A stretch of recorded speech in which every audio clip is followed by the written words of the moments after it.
Alléluia, soyez bénis dans le nom suprême de Jésus-Christ de Nazareth.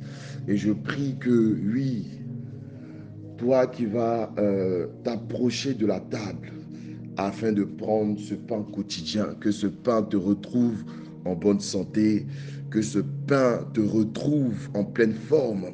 Et si tu t'étais réveillé avec un quelconque mal, ou s'il y avait une certaine douleur dans ton cœur, dans ton âme, dans ton esprit, que ce pain en contact avec ton esprit vienne pour régénérer, vienne pour restaurer ton corps, vienne pour restaurer ton âme, au nom suprême de Jésus.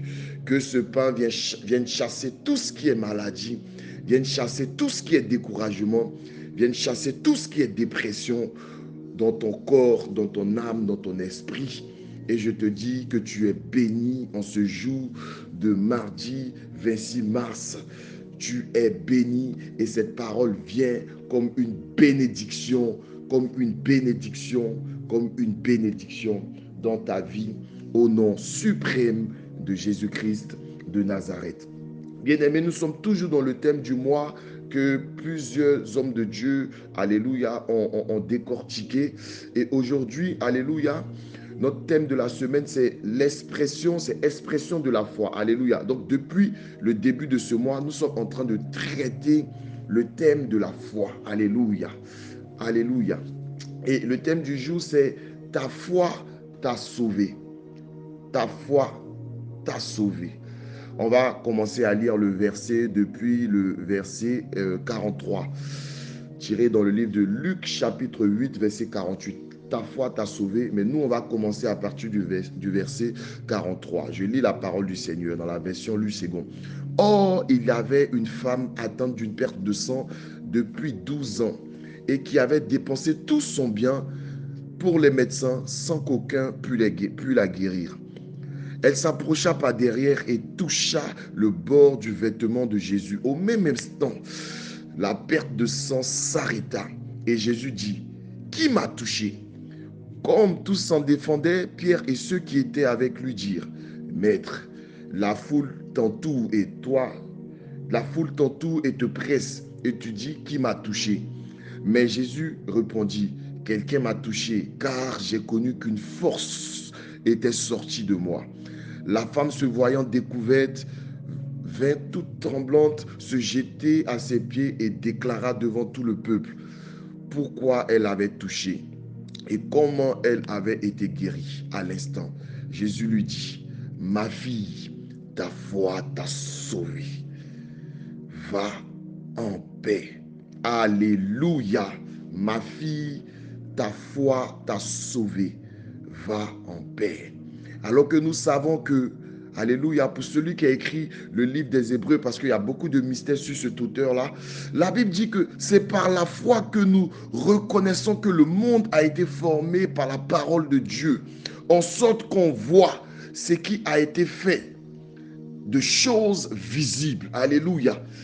Et la Bible encore pousse pour citer les héros de l'évangile, les héros de la foi, les patriarches, alléluia, dans la Bible. Au fait, la foi, c'est le socle de la vie chrétienne. La foi, c'est ce qui démontre notre intimité avec Dieu. Alléluia. Donc, on ne peut pas dire qu'on est chrétien sans avoir une foi solide.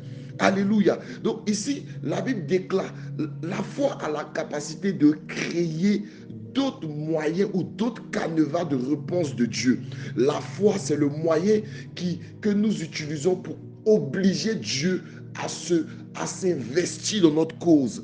La foi, c'est le droit légal que nous avons pour bousculer le monde angélique afin qu'il puisse répondre de manière favorable à notre cause. La Bible dit, sans la foi, nul n'est agréable à Dieu. La foi, c'est le moyen d'empressement, alléluia, pour que Dieu puisse se manifester dans notre vie.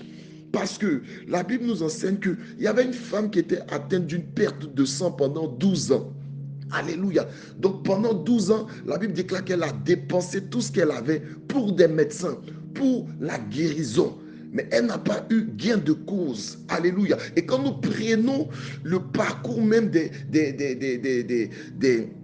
des Israélites, avant, lorsqu'une femme était dans sa période de menstruation, elle était considérée comme souillée.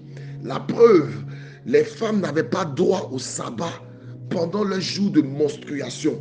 Pendant les jours pendant les cycles mensuels, elles n'avaient pas le droit de rentrer dans la présence de Dieu parce qu'on les considérait comme souillées, comme impures.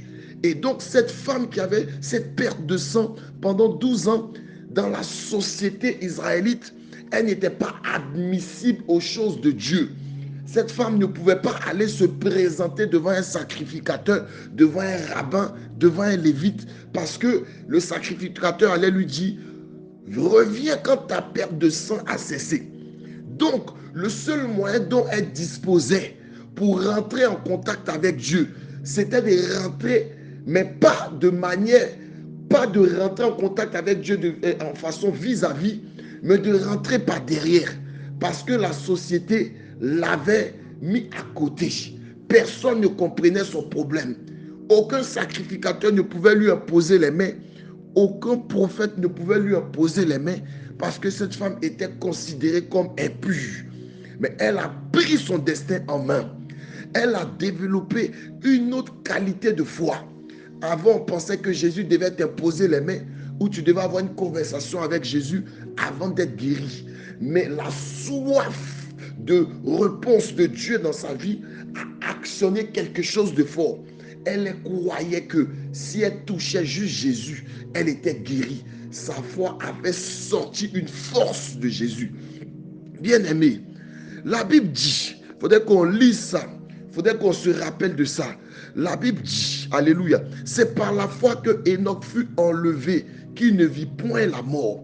La foi a la capacité de matérialiser des choses même que tu n'imagines pas dans ta vie. Vous savez, le plus intelligent ou l'homme qui a réussi ou qui a réussi à faire de grandes choses, ce n'est pas un homme qui a une grande intelligence. C'est un homme qui a une foi colossale. La foi, c'est la ferme assurance des choses qu'on espère et la démonstration de ce qu'on ne voit pas. Bien-aimé, la foi a la capacité de sauver beaucoup de paramètres dans ta vie. Je ne sais pas qu'est-ce qui tarde dans ta vie. Je ne sais pas qu'est-ce qui n'arrive pas dans ta vie. Je ne sais pas quel est le miracle ou quelle est la réponse de Dieu que tu attends. Mais bien-aimé, tu as la capacité de par ton homme intérieur, de par ton esprit, de monter à la dimension de Dieu afin de développer une foi colossale, afin que cette foi-là sauve ta vie, sauve tes enfants, sauve tes entreprises, sauve tes projets, sauve ta destinée. Bien-aimé, je ne sais pas qu'est-ce que tu attends de Dieu, mais en ce matin, cette foi-là est disponible. Je veux que tu déclares la foi que cette femme a manifestée afin de sortir une force de Jésus, afin de sortir une onction puissante. Que cette foi-là se matérialise dans ta vie, dans la vie de tes enfants, dans la vie de ton travail, dans la vie de ton foyer, dans la vie de tes projets. Mabrasayanda dosa brababos.